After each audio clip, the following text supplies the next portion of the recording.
you and welcome to Sports News. We begin with football. The former Super Eagles coach Samson Siasia believes that still a lot more needs to be done in the country's domestic league ahead of the new season in the new year. The ex-international told Channels Television in Lagos that there were lots of irregularities in the NPFL in the outgoing year and wants a better and more robust league next season.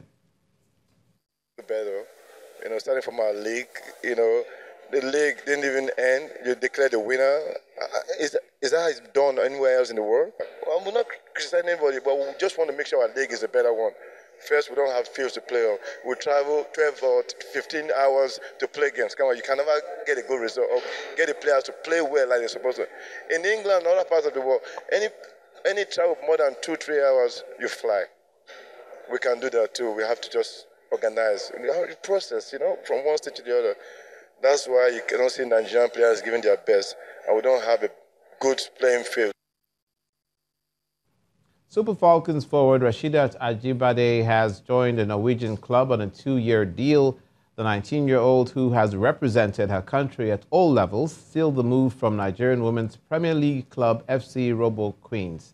Ajibade is regarded as one of the best female freestyle footballers in Nigeria after winning the competition back-to-back in September. Croatia captain Luka Modric has been named Balkan Athlete of the Year after defeating Serbia's world #1 tennis player Novak Djokovic and Romanian tennis star Simona Halep to the award. The Real Madrid midfielder becomes only the second footballer to win the prize after Bulgaria's former European Footballer of the Year, Hristo Stoichkov, in 1994.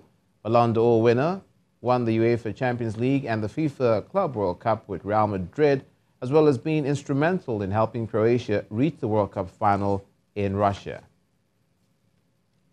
Inter Milan will play 2 home league games behind closed doors following the alleged racist abuse of Napoli defender Kalidou Koulibaly on Wednesday.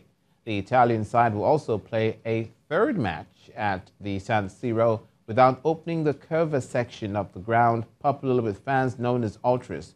Police say a supporter who was with a group of Inter Milan fans died after being knocked down by a van amidst violence before the match in Milan. 4 Napoli fans were hurt and one of them was stabbed. Inter Milan are deciding whether to appeal the decision. That's it on Sports News. The news at 10 continues now.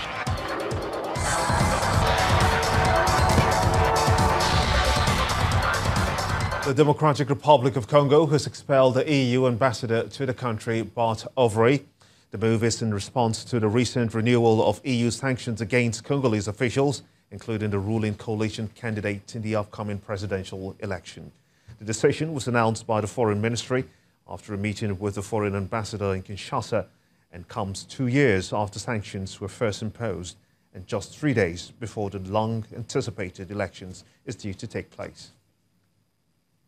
Saudi Arabia's King Salman has demoted his foreign minister Abdul Al-Jabbar to the position of Minister of State for Foreign Affairs, while Ibrahim Al-Ashaf is now the foreign minister.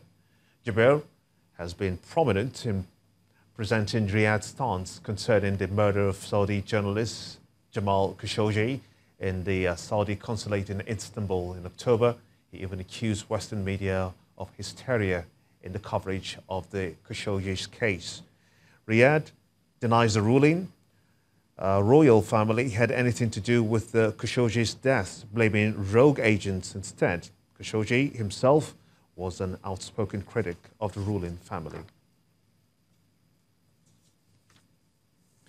And the main news again. Nigerian army authorities today confirmed repelling an attack launched by Boko Haram insurgents in the multinational Joint Task Force Brigade headquarters in Baga, Borno State. The army spokesman also confirmed that a naval officer was also killed in action.